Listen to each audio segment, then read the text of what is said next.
My name's Ramon Valdez. I am the creator of the original dock, and now I've teamed up with Ryan with Seneca Woodworking to bring you the flat pack version. These parts are precisely cut with beautiful CNC technology, allowing you to assemble your flat pack quickly, easily, and correctly. This video will cover assembly for both the DF500 and the XL700 flat pack. Let's start assembling.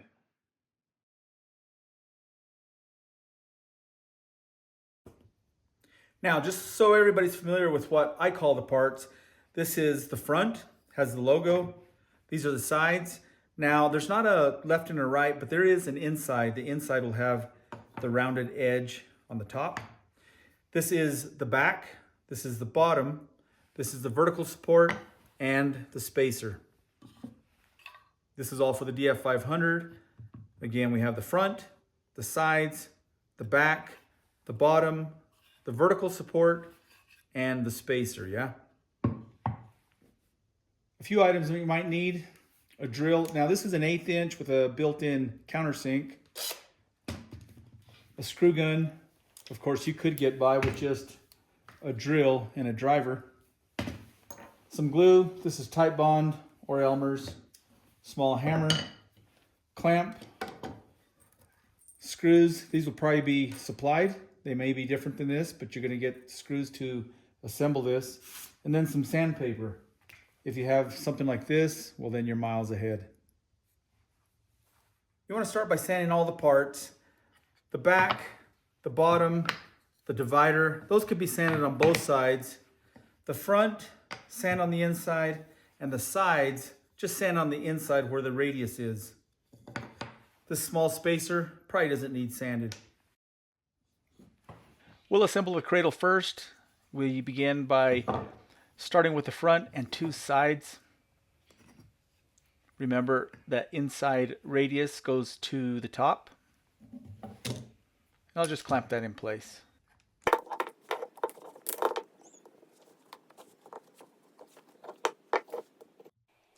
Now, of course, if you have a pin nailer, you could simply add your glue and pin these in place, then pre-drill and add your screws.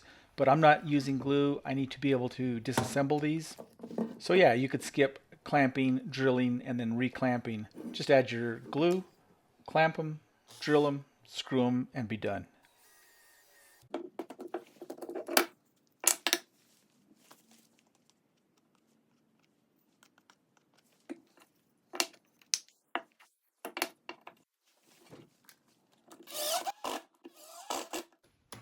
At this point, the front cradle will be assembled. You can just set this aside to let dry. And this area that's sticking out, now would be a good time, well, after it dries a bit, would be a good time to sand that flush. Moving on to the bottom and the vertical support, you can see this area here is different. So make sure that aligns properly.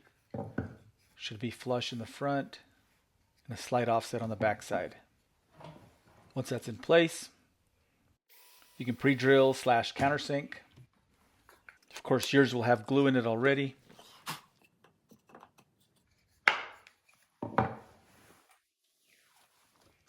And add a screw. And while these sub-assemblies are separated, now would be a good time to break any corners and rough edges. This is a good time to add the spacer while you can still get to it. So just put the cradle in place onto the front piece, use a straight edge, and mark a line. Flush with the bottom of the cradle, and inside, left and right of the cradle. Yeah. Pop that off, and here's where we'll add that small spacer. Make sure that round over is toward the top. Nothing critical here, but I do like the screws spaced evenly. Or you could just use glue and pin it in place.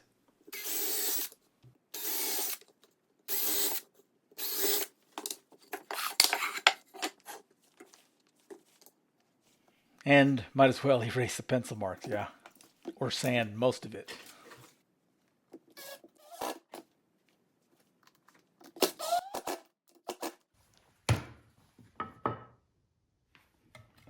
Okay, pay attention here. We need to countersink these 3 holes on the front,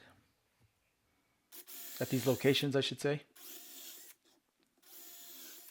and then on the back side of this front piece, okay, you can see those 3, flip it over and there's 2 holes here.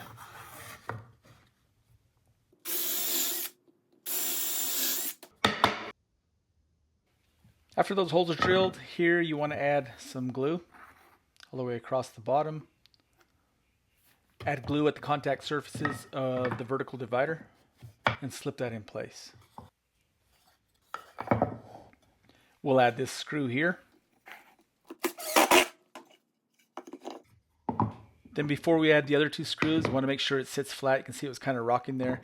Just twist that bottom slightly until it sets flat. So hopefully you've noticed that sometimes I'm pre-drilling and sometimes I'm not. Well, this is Baltic birch.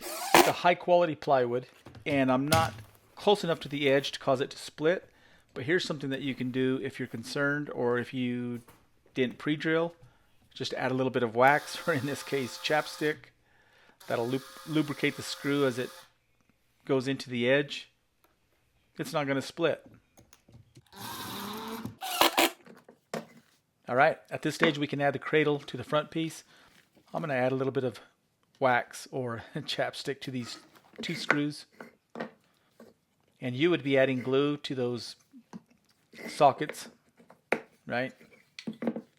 Slip that in place. And add a couple of screws. And that's it. The dock is now ready to show your domino some new tricks.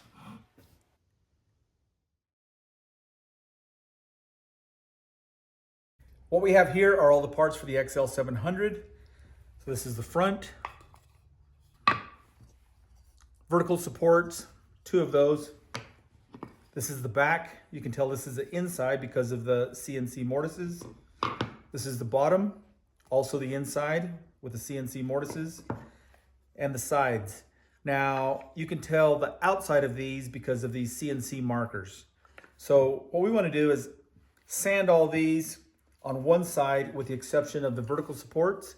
Those can be sanded on both sides. The front, of course, sand the inside of the back, the inside of the bottom, and the inside of the side pieces. All right, let's begin assembly of the DF700 by attaching the bottom with the sides. And we can utilize the front to assist, make sure the letters are up, right? The bottom will go in like so. Make sure the CNC markers are to the outside and corresponding with the bottom. CNC markers, something like that. That'll just help us clamp this. Now, if you have a pin nailer, of course you could just glue and pin this. That would really make things easy. But if you don't, we can do it like this. This is pretty effective. So make sure all your parts are lined up.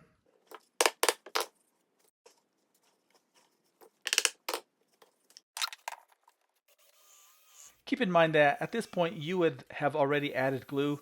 I'm disassembling this flat pack, but yours would have glue on it already. We'll add a couple of screws on each side. Yeah.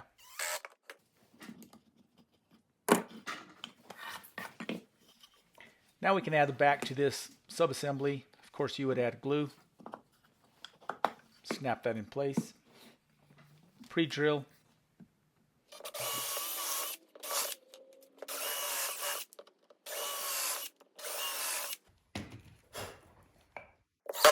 And add the screws. Now we need to remove the front.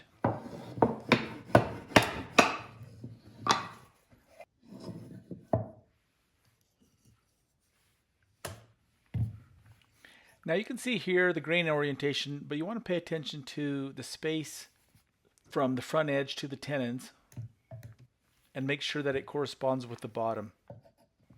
The vertical supports can only go in one way. You can see if they're correct, they'll be flush with the front.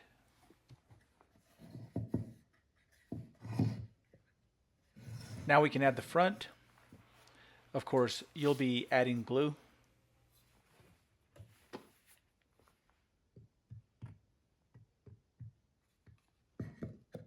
And slip the front in place.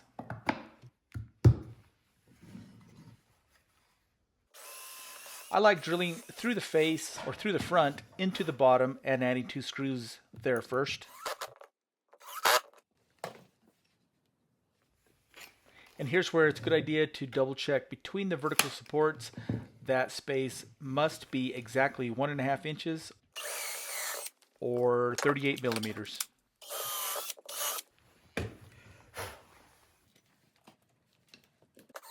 Although the CNC mortise and tenon ensures that this is already done for you. But I can't help but double check. And perfect. At this point we can add the last of the 6 screws through the front.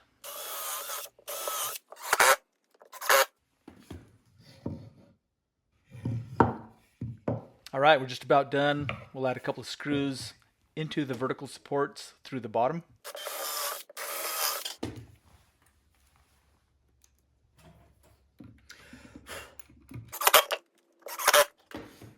And there you have it. How fantastic is that? Beautiful fit.